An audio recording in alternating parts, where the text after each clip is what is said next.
नमस्कार दोस्तों, स्वागत है आप सबका हमारी एजुकेशन क्लास में जिसका नाम है टेक्निकल फादर और मैं हूं आपके साथ दीपक चौहान। आज का लेक्चर आप लोगों के लिए बहुत ज़्यादा इंपॉर्टेंट रहने वाला है क्योंकि आज चैनल की तरफ से एक ऑनलाइन कोर्स जो लॉन्च होने वाला है उसके बारे में आप लोगों के सामने टॉपिक्स वगैरह डिस्कस किए जाएंगे। ये कोर्स बिल्कुल ऑनलाइन होगा, आप इसे घर बैठे देख सकते हैं, इससे काफ़ी सारी चीज़ें सीख सकते हैं। अब इंजेक्शन मोल्डिंग का कंप्लीट कोर्स, जी हाँ, कंप्लीट इंजेक्शन मोल्डिंग का कोर्स जो लेवल 4 का होगा, करके बनाए इंटरव्यू को आसान और साथ ही अपनी स्किल को करे अपग्रेड। कई बार क्या होता है कि आप लोग इंटरव्यू में बैठते हो, आपको प्रैक्टिकली नॉलेज अच्छी होती है, लेकिन जो थ्योरेटिकल नॉलेज होती है वो आपकी प्रैक्टिकल नॉलेज से मैच नहीं करती है और इंटरव्यू में आप क्वालिफाई नहीं कर पाते हो। तो उसके लिए आप लोगों की थ्योरी और जो प्रैक्टिकल है वो आप लोगों के इक्विवेलेंट होनी चाहिए, जिससे आप इंटरव्यू को आसानी से क्रैक कर सकें और अपनी पर्सनल ग्रोथ कर सकें और कंपनी को आसानी से स्विच कर सकें। तो इसी के लिए काफ़ी स्टूडेंट्स की जो डिमांड थी उसके बेस पर ये कोर्स लाया गया है, जिसके लिए आप लोगों के सामने आज इसे डिस्कस करने जा रहे हैं। अगर आप ये कोर्स करते हो तो इससे आप लोगों को होने वाले फ़ायदे क्या हैं, वो सारी चीज़ें आज हम आप लोगों से डिस्कस करेंगे। मशीन को आप आसानी से ऑपरेट कर सकते हो, यानी कि आप मशीन का स्टार्टअप है, शट डाउन है, जो ट्रबल शूटिंग्स वगैरह है, वो सारी की सारी आप आसानी से कर सकते हो। इसके बाद में इंटरव्यू को आसानी से आप लोग पास कर सकते हो, अपने जूनियर को भी गाइड कर सकते हो। कई बार क्या होता है कि जो शिफ्ट इंचार्ज होता है, सुपरवाइज़र होता है, कई बार उससे क्या होता है कि जो मैन पावर होती है उसे ट्रेनिंग देने का काम दिया जाता है। तो अगर आप लोगों को एक अच्छी नॉलेज होगी, काफ़ी सारी चीज़ों के बारे में आप एक्सप्लेन कर पाएंगे, तो आप लोग उन्हें आसानी से ट्रेनिंग दे पाएंगे। मशीन और पीएलसी को अच्छे से ऑपरेट करने लग जाओगे और हार्ड वर्क कम करना पड़ेगा और स्मार्ट वर्क से आप लोगों को काम चलाना पड़ेगा। ऑनलाइन कोर्स के बारे में जो टॉपिक्स हैं वो हम लोग आप लोगों के सामने डिस्कस करने वाले हैं। उससे पहले एक चीज़ समझो, 3 तरह के आप लोग जो मैन पावर है या फिर एम्प्लॉय है वो इंडस्ट्री के अंदर आप लोगों को देखने को मिलती है। मैं बात कर रहा हूँ प्लास्टिक इंडस्ट्री के बारे में, चाहे वो इंजेक्शन मोल्डिंग है, चाहे फिर वो कंप्रेशन है, चाहे फिर वो एक्सट्रूजन है, ब्लो मोल्डिंग है, जो भी A to Z जो भी प्लास्टिक से रिलेटेड इंडस्ट्रियाँ हैं, उसमें एक पर्सन होता है जो सीपैट यानी कि प्लास्टिक के फील्ड से ही आता है, सीपैट करके डिप्लोमा करके आता है, वो प्लास्टिक इंडस्ट्री में काम करता है। सेकंड होता है जो पॉलिटेक्निक ITI बीटेक करके आता है, वो प्लास्टिक इंडस्ट्री में काम करता है। अब ये जो सीपैट है या फिर कोई भी डिप्लोमा आप लोग लेकर आए हो तो इन लोगों को बोला जाता है टेक्निकल पर्सन, ठीक है। ये आप लोगों ने सुना भी होगा कि ये टेक्निकल पर्सन है। तो वो क्या होता है कि वो लॉजिकली चीज़ों को समझता भी है और प्रॉब्लम को सॉर्ट आउट करने की कोशिश भी करता है और वो कर भी लेता है। दूसरे होते हैं नॉन टेक्निकल, ठीक है।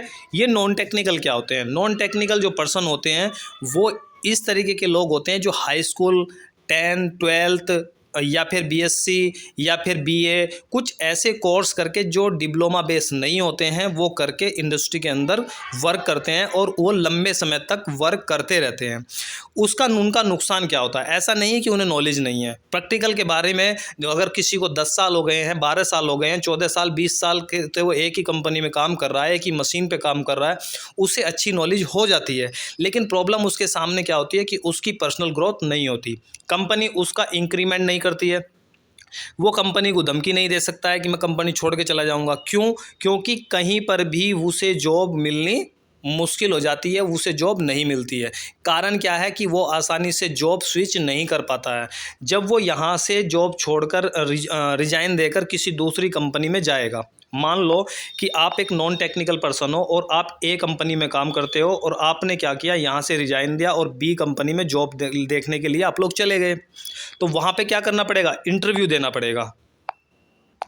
इंटरव्यू में जो आप लोगों से क्वेश्चन पुटअप किए जाते हैं, मान लो कि यहाँ पर आप गए, इंटरव्यू में जो क्वेश्चन आप लोगों से पुटअप किए जाएंगे उसको क्या होंगे? वो थ्योरेटिकल क्वेश्चन मैक्सिमम होते हैं और थ्योरेटिकल क्वेश्चन की जो डेफिनेशन होगी वो आप लोग वहाँ पर एक्सप्लेन नहीं कर पाते हो। आपको पता है कि एचआरटीसी काम क्या करती है, आप लोगों को पता है कि फ्लैश को कैसे कम किया जाता है, आप लोगों को पता है कि शॉर्ट को कैसे कम किया जाता है, लेकिन अगर उसने यही पूछ लिया डेफिनेशन में, एक टेक्निकल लैंग्वेज में पूछ लिया, तो आप लोग वहाँ पर एक्सप्लेन नहीं कर पाते हो। और यही कारण होता है कि आप लोगों की जो जॉब है वो वहाँ पर सिक्योर नहीं हो पाती है। तो इसके लिए आप लोगों की ज़रूरत होती है एक ऐसी टेक्निकल नॉलेज की, एक ऐसी थ्योरेटिकल नॉलेज की जो आप लोगों के इंटरव्यू को आसान बनाए।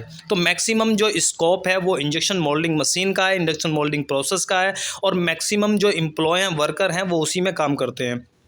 तो वो लोग जो ऐसी कंपनियों में काम करते हैं और उनके पास में किसी प्रकार का डिप्लोमा नहीं है, ऐसे भी लोग जिनके पास में डिप्लोमा है फिर भी उन्हें उतनी नॉलेज नहीं है और वो बार बार इंटरव्यू में फेल हो जा रहे हैं और कंपनी को स्विच नहीं कर पा रहे हैं, एक कंपनी से दूसरी कंपनी में नहीं जा पा रहे हैं और अपनी सैलरी का इंक्रीमेंट अच्छे तरीके से नहीं करवा पा रहे हैं।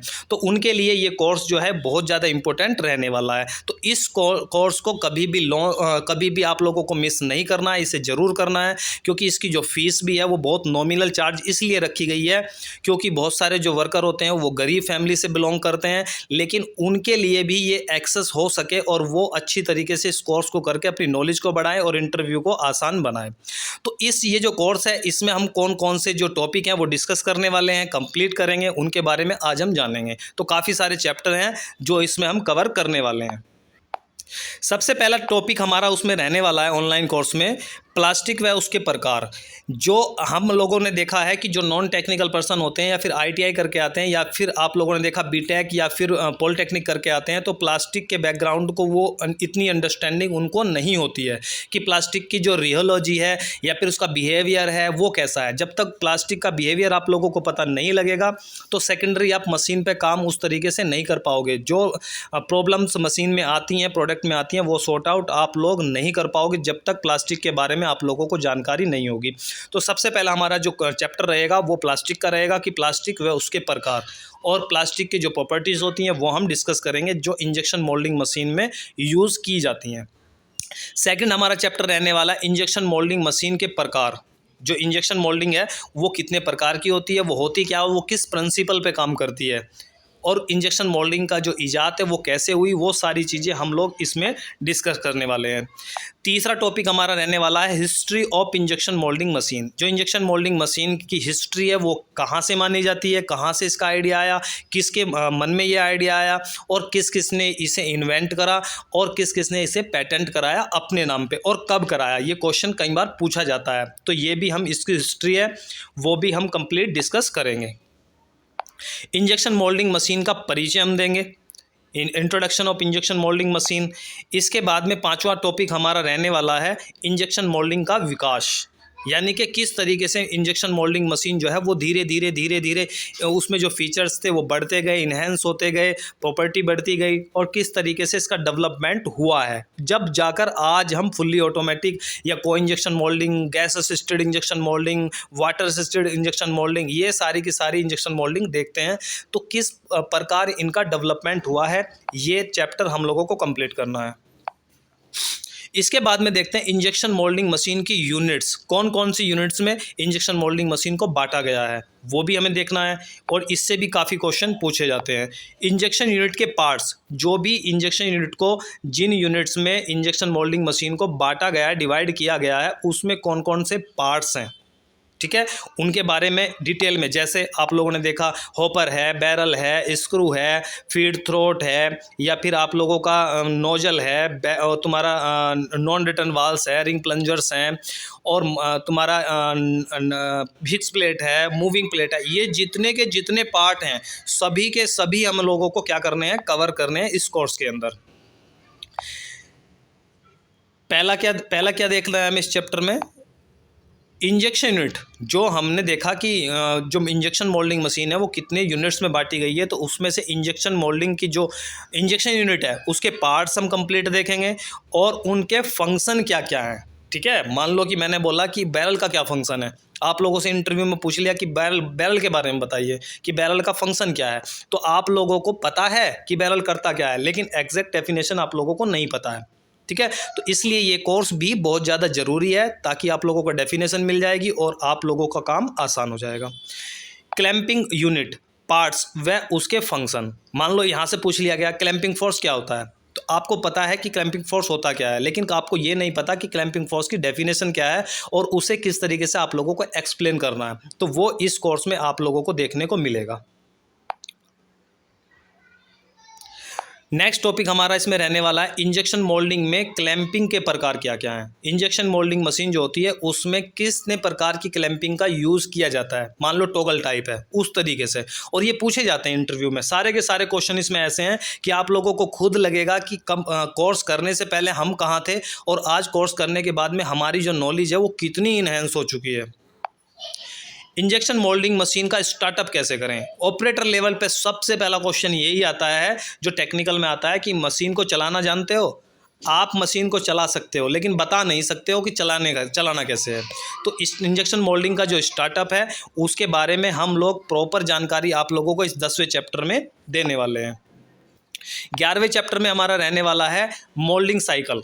मोल्डिंग साइकिल क्या होती है, इसके बेनिफिट्स क्या होते हैं, इससे कम ज़्यादा इसका टाइम कम ज़्यादा किया कैसे जा सकता है, वो हम इस चैप्टर में डिस्कस करेंगे।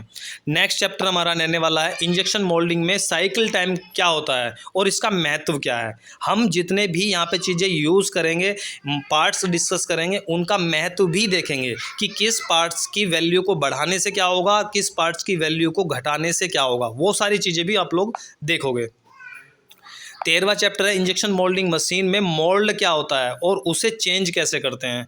मोल्ड हर किसी को चेंज करना नहीं आता है, इसलिए मोल्ड को चेंज करते कैसे हैं और मोल्ड को लोड अनलोड कैसे करते हैं, वो सारी चीज़ें हम लोग देखेंगे इसमें। ये देखो, ये 14वां चैप्टर यही है, मोल्ड को लोडिंग और अनलोडिंग कैसे किया जाता है, ये हमें देखना है। 15वां चैप्टर हमारा रहने वाला है इंजेक्शन मोल्डिंग द्वारा निर्मित उत्पाद में आने वाले डिफेक्ट्स। बहुत very very very important chapter है। कौन कौन से डिफेक्ट्स, जैसे सिल्वर हो गया, आप लोगों का शॉर्ट मोल्डिंग हो गया, फ्लैश हो गया, ये सारे के सारे जो डिफेक्ट होते हैं वो क्यों आते हैं और इनकी पहचान कैसे करें और इन्हें सही कैसे करें, वो सारे के सारे हम इसमें देखेंगे। 16वां चैप्टर हमारा मोल्डिंग डिफेक्ट क्यों आते हैं और उन्हें ठीक कैसे करें, ट्रबल शूटिंग वाला जो चैप्टर हमारा रहता है। 17वां चैप्टर हमारा रहने वाला है न्यू मोल्ड ट्रायल को, जो न्यू मोल्ड ट्रायल है वो कैसे करते हैं। मान लो आपसे इंटरव्यू में क्वेश्चन पूछ लिया कि अगर हम आपको एक मोल्ड दें और कहें कि इससे आप लोगों को एक ओके पीस निकाल कर देना है, तो आप लोगों को किस मशीन पे उसे लोड करना है और लोड करते समय उससे पहले हमें क्या क्या देखना है कि ये मशीन पर हमें लोड करने से पहले क्या क्या फीचर्स हमें जान लेने हैं, क्या क्या चीज़ें हमें पता होनी चाहिए। तो ये जो मोल्ड ट्रायल है उसके बारे में हम सब कुछ जानेंगे कि शॉर्ट साइज़ देखना है या नॉकआउट रोड का डाया देखना है, वो सारी की सारी चीज़ें हम इस चैप्टर में कंप्लीट करेंगे। 18वां चैप्टर हमारा रहने वाला है फॉर्मूला की सहायता से प्रोडक्शन कैसे निकालें। जब आप डीपीआर भरते हैं तो डीपीआर भरने में आप लोगों को नहीं पता कि 15 मिनट में कितने पार्ट बने होंगे, आधे घंटे में कितने पार्ट बने होंगे, 120 मिनट में कितने पार्ट बने होंगे, तो आप तुक्के मार कर डालते हो। लेकिन हम प्रॉपर फॉर्मूला की सहायता से आप लोगों को सिखाएंगे कि साइकिल टाइम कैसे निकाला जाता है, प्रोडक्शन कैसे निकाला जाता है और टाइम कैसे निकाला जाता है, नंबर ऑफ कैविटी कैसे निकाली जाती है, हम प्रोडक्शन फॉर्मूला की सहायता से आप लोगों को बताएंगे।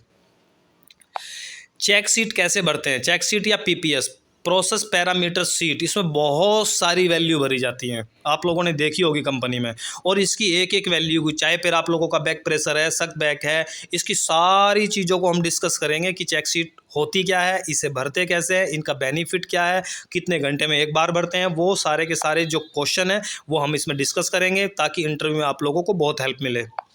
डीपीआर, डेली प्रोडक्शन रिपोर्ट को कैसे भरा जाता है, इसमें भी इसे हम देखेंगे कि किस तरीके से डीपीआर को भरते हैं, रिजेक्शन कैसे डालते हैं, रिजेक्शन की परसेंटेज कैसे डालते हैं, पीपीएम कैसे निकालते हैं, एक्चुअल प्रोडक्शन क्या होता है, टारगेट प्रोडक्शन क्या होता है और रिजेक्शन डालना कैसे होता है, परसेंटेज कैसा, सारी चीज़ें हम लोग इसमें डिस्कस करेंगे। 21वां चैप्टर हमारा रहने वाला है एमटीसी, मोल्ड टेम्परेचर कंट्रोलर क्या होता है और किस तरीके के पार्ट्स में इसका यूज़ किया जाता है, किस तरीके के मोल्ड में किया जाता है, ये भी हम डिस्कस करेंगे। 22वां चैप्टर हमारा रहने वाला है HRTC, horn runner temperature controller, ये क्या होता है और किस तरीके के मोल्ड में ये यूज़ होता है और किस तरीके की मशीनों में ये लगाया जाता है। 23वां चैप्टर होपर ड्रायर, बहुत ज़्यादा इंपॉर्टेंट। होपर ड्रायर क्या होता है, इसका प्रयोग किस प्रकार के प्लास्टिक मटेरियल के लिए किया जाता है। अगर मैं यही क्वेश्चन पूछ लूँ तो आप क्वेश्चन का आंसर नहीं दे पाओगे कि किस प्रकार के जो मटेरियल्स होते हैं उनके लिए होपर ड्रायर का यूज़ किया जाता है। ठीक है, आप क्या बोलोगे? सीधा सा क्वेश्चन, नॉन टेक्निकल वाला, जो प्लास्टिक मटेरियल सर मॉइस्चर को अब्जॉर्व करते हैं, सोखते हैं, उन्हें हम क्या बोलते हैं? ओपर ड्रायर के लिए यूज़ करेंगे। आपका ये आंसर रहने वाला है, लेकिन एक टेक्निकल आंसर आप लोग नहीं दे पाते हो, इसीलिए इंटरव्यू में आप लोग क्वालिफाई कर नहीं पाते हो। नेक्स्ट हमारा चैप्टर रहने वाला है चिल्लर का। चिल्लर का प्रयोग क्यों किया जाता है? एमटीसी और एचआरटीसी और चिल्लर, ये जो कूलिंग टावर, ये क्या है? ये सारी चीज़ें इन कोर्स के दौरान ही डिस्कस करेंगे। कूलिंग टावर का प्रयोग, मिक्सर का प्रयोग, मिक्सचर का यूज़ क्या होता है, ठीक है, ये भी आप लोगों से पूछ लिया जा सकता है, तो इसे भी हम कवर करेंगे। नेक्स्ट है मोल्डिंग में सेंटर फीड सिस्टम क्या होता है? बहुत लोगों ने तो ये सुना ही पहली बार होगा, क्योंकि ये जो है कुछ पॉइंटेड कंपनी है, चुनिंदा कंपनी है, जिनमें ये सेंटर फीड सिस्टम यूज होता है। जब आपको पता ही नहीं है तो आप लोग बताएंगे कैसे? तो इन सब की जानकारी आप लोगों को इसमें मिलने वाली है। PLC very very important, programmable logic controller, क्योंकि पीएलसी सीखना थोड़ा सा प्रॉब्लम वाला काम होता है, लेकिन जब आप लोगों को सिखाया जाएगा तो आप लोगों को सारी चीज़ें समझ में अपने आप आएंगी। तो मोल्डिंग मशीन में इसका कार्य क्या होता है? जो पीएलसी होती है, पीएलसी के महत्वपूर्ण पेज की विस्तृत जानकारी, ठीक है, जो 29वां चैप्टर आएगा कि पीएलसी में क्लैंप वाला पेज है, इंजेक्शन वाला है, चार्जिंग वाला है, नोजल वाला, टेम्परेचर वाला, जो इंपॉर्टेंट महत्वपूर्ण जो पेज है, इंपॉर्टेंट पेज है, उनके बारे में आप लोगों से विस्तार में चर्चा इसमें की जाएगी इस चैप्टर में। इंजेक्शन मोल्डिंग मशीन में उपयोग किए जाने वाले मटेरियल कौन कौन से हैं? प्लास्टिक मटेरियल कौन कौन से ज़्यादातर मैक्सिमम यूज़ किए जाते हैं, और मटेरियल से किस तरीके के क्वेश्चन इंटरव्यू में पूछे जाते हैं? मान लो कि किसी ने पूछ लिया कि एबीएस के बारे में बताओ, तो आप लोगों ने बता दिया कि एबीएस एक्रिलोनाइट्राइल ब्यूटाडाइन स्टाइरिन होता है, लेकिन ये सिर्फ आप लोगों को इसकी फुल फॉर्म पता है। अगर उसने नेक्स्ट क्वेश्चन काउंटर क्वेश्चन कर लिया कि एबीएस में जो एक्रिलोनाइट्राइल है, ब्यूटाडाइन है और स्टाइरिन है, ये 3 मोनोमर हैं, तो इन तीनों मोनोमर का काम क्या होता है? तो आप लोग वहाँ पर फंस जाते हो, ठीक है। तो फंसना नहीं है, ऑनलाइन कोर्स करना है, ज्वाइन करना है और फटाक से आंसर देना है कि एक्रिलोनाइट्राइल का ये काम होता है, ब्यूटाडाइन का ये काम होता है, और जो आप लोगों का स्टाइरिन है इसका ये काम होता है। फिर अगला क्वेश्चन आप लोगों से पूछ लिया जाता है कि कितनी कितनी परसेंटेज इसकी मिलाई जाती है। तो सब कुछ हम लोग डिस्कस करेंगे, टेंशन नहीं लेने का।